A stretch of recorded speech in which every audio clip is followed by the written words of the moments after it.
One yen ewo yen jumedi so. Nice one. And now anopa the game was expected to start at 10 a.m. Yeah. It started some minutes after 11. Now about 3 halves into game na shase anopa no ebewie awia no. Okay. I was Asante Kotoko apart from amone Benap about 2 halves no. Omo friendlies na kan nyina no omo bono 3 halves. 45. Yeah. Na Asante Kotoko esan so a ball. Another game omo Pando Heart of Lions. Na is omo pija di nim kakra. Omo both division 2 side. Yes. In Benap. And omo both division 1 side in Ebony. Yeah. And omo both division 1 side. And no Golden Warriors Football Club. And then Kotoko abo a Premier League side in Pando Heart of Lions. And no kwasem se Japan agitafo no e bai pa. Wow. Kotoko ndi se maka chose so. Omo afi omo club no. Yes, Kotoko no so pa. Omo afi omo Kotoko. And then the number of people no mo wo University of Ghana stadium no na nya agro kra. Wow. Nipa ko pa ko he ball no. And Kotoko aiding couldn't buy a goal to nil. Which we a shot across the number of people and more every game. No, but so Brakoma 87.9 FM on Facebook. Na and somewhere Pepe Kenya was what do any Ashebi into Bra Facebook no Sakoma 87.9 FM. Now so be open so Chita for no more or come on her ball nibi. Wow. Kotoko won the game by a goal to nil. Kotoko winning game by a goal to nil. A branch did Inusa Adams. Yeah. Inusa there. Some catchers when you deal name Kotoko director of football say Inusa is not for sale at any price. At any amount, is not for sale. It will pass over far Inusa. Kotoko say not for sale. When him say the agency no juma pa no munya say deal na buy. But the penny must have fell away. Ope the most trusted forward players of Asante Kotoko.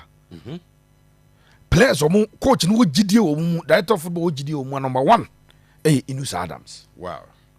Kotoko started preseason no my. Yes. Ball intertribal games e ma me am twin ani mo ha ya. Akura no. But Obai no started training na kakra bi no. The coach fell in love with the player. The director of football fell in love with the player. Not because of any Didi Inusa. Ball no bonintia. Nice one. Say confidence what they give ball, pia ball no Japan. The ability to retain possession, to outwit opposition players. So on chon ne ade no. Inusa improve pa. Fantastic. And coach no e wo gidie say afi senior we koye e de amon no coach de Eric Tenkler. Player ba ko up front. Obey so crucial at the money game now all bottom. I branch the thing at the Inusa Adams.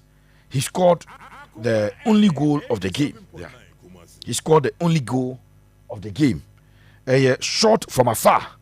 So can I say week you Benjamin catch the coach no practice omo the ball no ba no mo pia ban finfion. Yeah. Na attackers and wingers and strikers no. Omo pie shot. Yeah. Me catch say Solomon nso asa.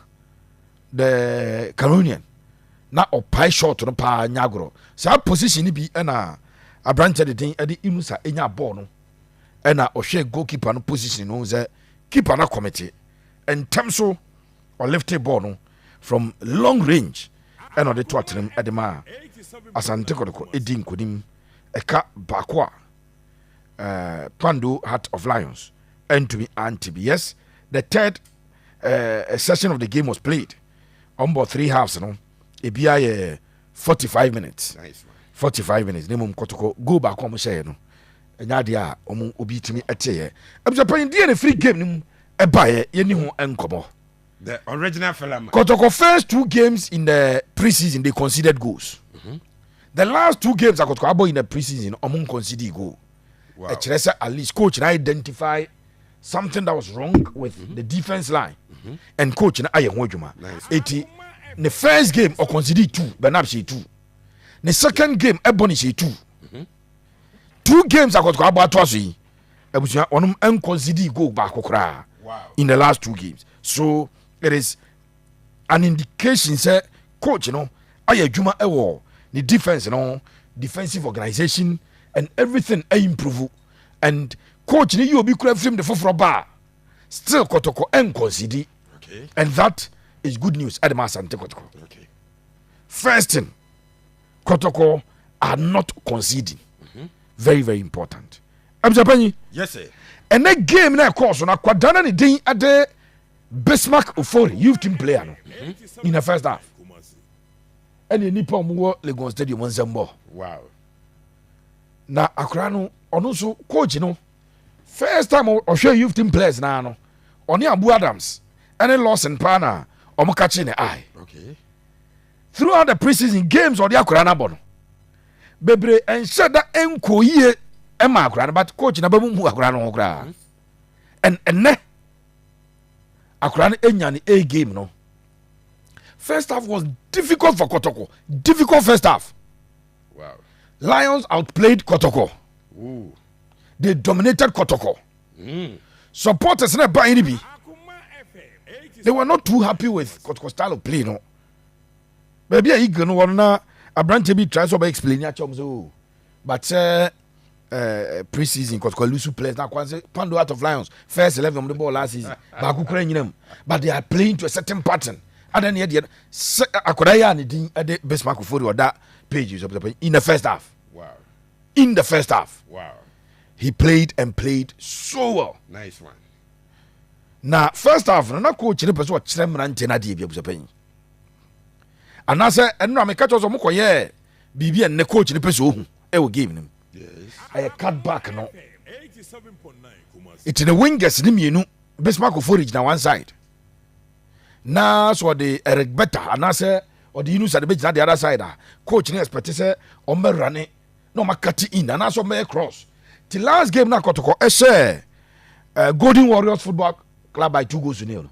Ni nyina na in swing as a free throw ba na Kotoko head share. Yeah. So this time no person yes cutbacks na first half coach was not too happy.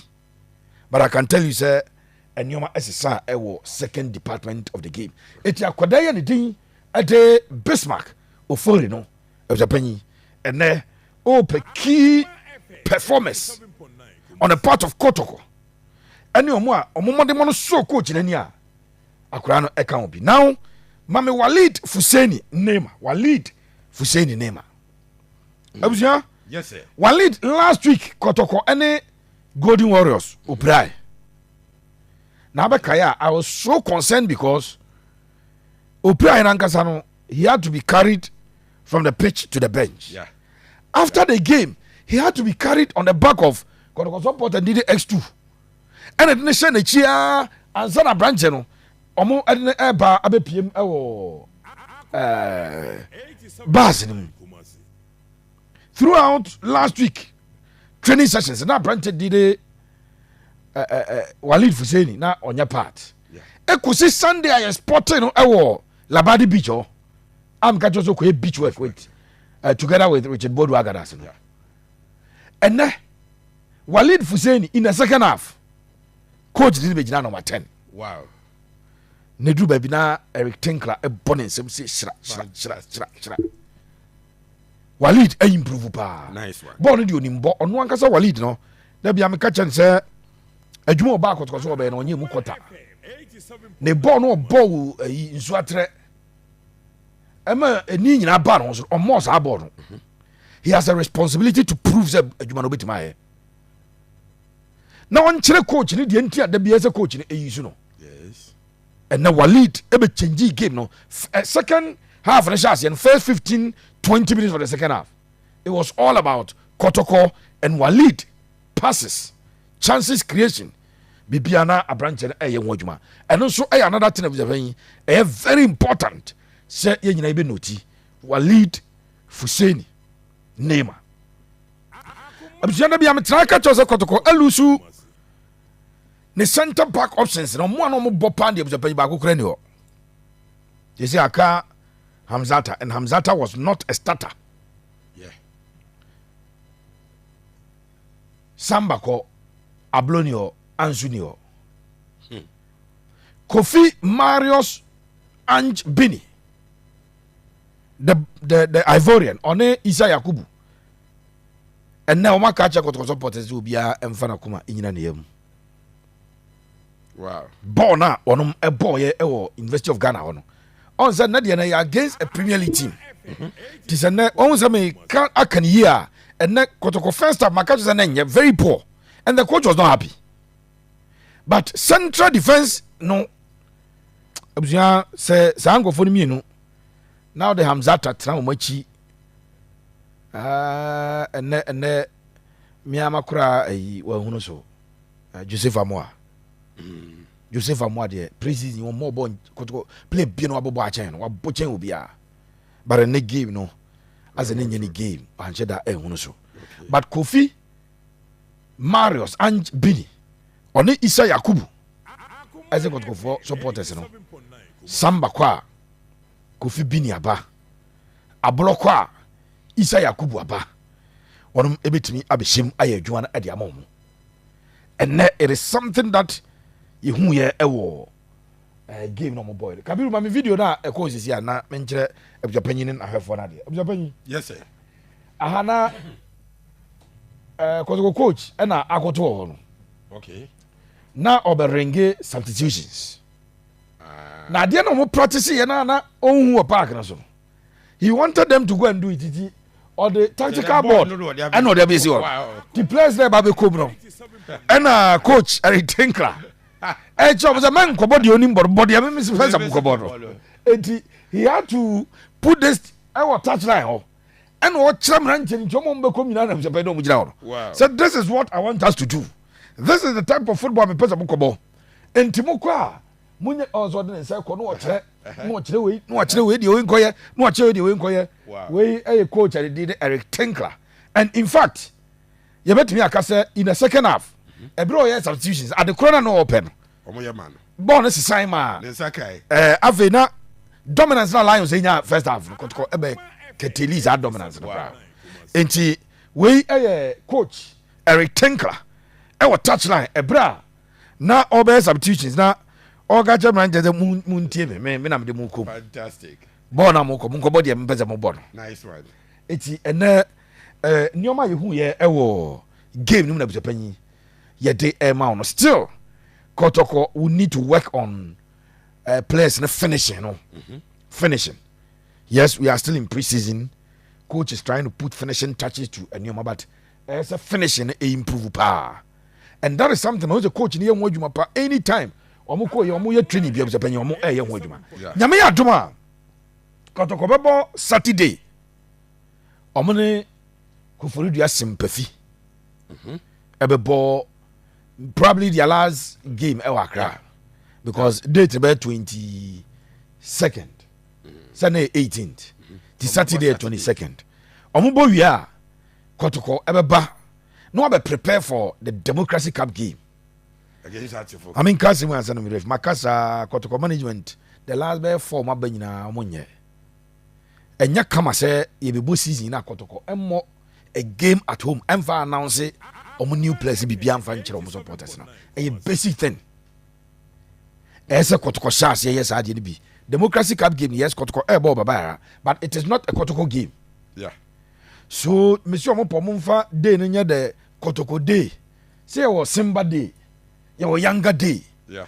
Na no ba ko na Kotoko ko South Africa eko boy no na team na Korean preseason aba na obebo ni home game a omo di Toyota Cup preseason Kotoko ko je yen Kotoko sponsors omo we de e kese wo mu no e be high sensor they should talk to high sense season be chance na ewie preseason we want to do a game at home and announce your new signings and everything and no your person this how much no mamoda no e ho ka be say e bi kra ya be friend international opponent bi na nabo ya be friend ya bia na Kotoko enya saade ne se de be ya saade ne de Kotoko supporters ba stadium ya ba be tueska say and na new players ya de be season no ya announce e de a kire this is a suggestion mete Emma Asante Kotoko executive chairman say unconsider na yes maka na pinkra time mekaya 3 years mekaya Dr. Chiwo ba ko mekaya Dr. Chiye board chairman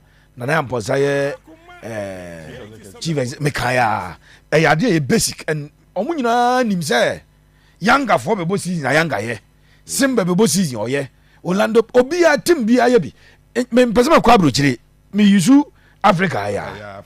And Kotoko so. It is a Kotoko yes adam. Na Kotoko arrange game. Na chitafo ya betua na butapanyi. Wonom ewo Baba Sports Stadium. Dia na me fa kwa zo mbodin. Ti season players Kotoko be coach ni kwa say Kotoko outdoor no. Yeah. Kotoko so mo outdoor director of football. Board members no kwa dan omo new season ni. And Kotoko can cash in that day. Sure. But mama special discount say. Dan wa be say Kotoko season jerseys no say jerseys na ba. Wa o say season jerseys no dey game no. E be a discount of 30%. It me to Asante Kotoko. THB jersey no. Afi dey be sha. Na say ticket ni 50 series me 30% off. Baby 100 series me 30. These are incentives that the club can use. Na omo atumi e dey side no. Me refi akebe me ya. Eso omo yesade. Now abuja paying to some fellas I pick it Asante Kotoko say. The original fella. Asante Kotoko makacho so munye recruitment no. Yes. Na still Dogo Yakubu Dogo beko loan. Wow. Omo pelo amana nza Dogo no. Omo try abuja try. And na Kotoko epe a prima punta typical center forward. Nan me narrow the man say he could be an Ivorian or a Senegalese. Kotoko a typical number 10. That player no every southern part of Africa never. So two signings here. Kotoko coach the cry hinted that. Etinano ebra Kotoko media no any head coach Edin Komono. Coach ne can say two surprise signings. Edi abeka and no na me mate ho ma say e number 9 baako and typical number 10 a dribbler original wamo edi omo eba but Dogo Yakubu any Donzo Morifing still wamo convince coach na Japan Dogo Yakubu any Donzo Morifing wamo convince coach na abuja yes sir a branch at the ade Isaac Opoku Ajima ya trials with Kotoko nyamfa no na no kwasam ne se ye kasa sisi technical team no wa hwa mama branch na kwa buzapanyi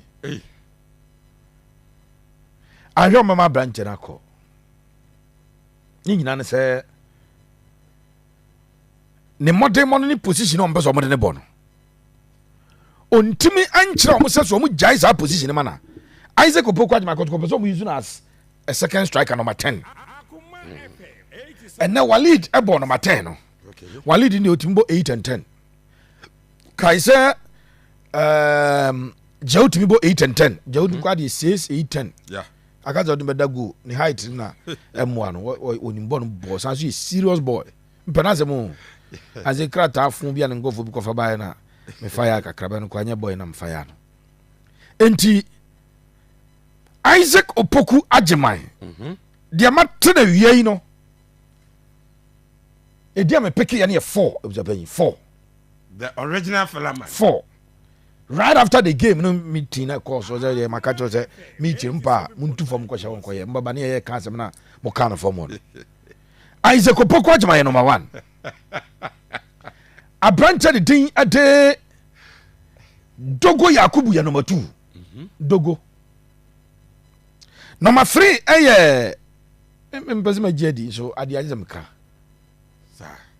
so let's say no makacho say dini be mo mpezi majedi ba eza mka okay Joseph Amwa woo minchase but Joseph Amwa dino ewo say yeah share Monday morning kakra in fact Kotoko wan now ebe take his decisions way after omo any Kofodia sympathy game no okay on Saturday the 4 players Isaac Opoku Ajima gina yie Joseph Amwa gina yie Dogo Yakubu be gina yie na Donzo Morifin sa 4 we abuzapanyi ese omo gina yie pa eze omo gina yie na ena unim say Richard Bodu Agadas born the first preseason game de Asante Kotoko.